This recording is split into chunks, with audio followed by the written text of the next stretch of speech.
आहे नाशिकच्या सटाण्यातनं।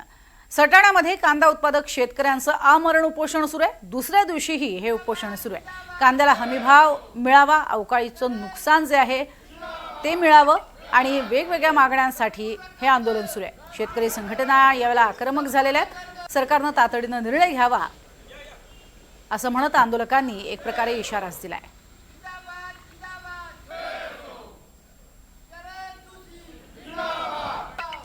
आणि असा आढावा घेतलाय आमचे प्रतिनिधी निलेश वाघ यांनी।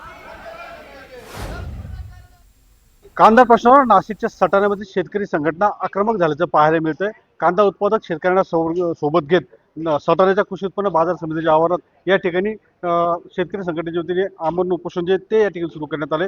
गळ्यात कांद्याच्या माळा घालून शेतकरी आणि शेतकरी संघटनेचे कार्यकर्ते जे ते ह्या उपोषणात सहभागी झाले। अवकाळी पाऊस आणि गारपिटीने नुकसान झालेल्यांना तत्काळ भरपाई द्यावी, तसेच नाफेडच्या मार्फत 3000 रुपये प्रति क्विंटल दराने कांदा खरेदी करावा यासह कांद्याच्या प्रश्नावर विविध मागण्यांसाठी हे शेतकरी जे त्या ठिकाणी आंदोलन करतात। आपल्यासोबत काही आंदोलनकर्ते शेतकरी आहेत। काय सांगशाल, काय एकंदरीत तुमची मागणी आणि काय साठी आपण?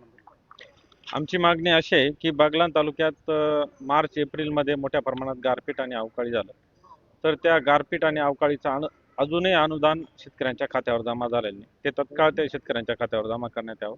त्याच्यानंतर नाफेडने 3000 रुपये क्विंटलने बाजार समितीमध्ये कांदा घ्यावा आणि घेतलेला कांदा हा पुन्हा बाजारात आणू नये, त्यांनी तो माल निर्यात करावा अथवा डम्पिंग करावा।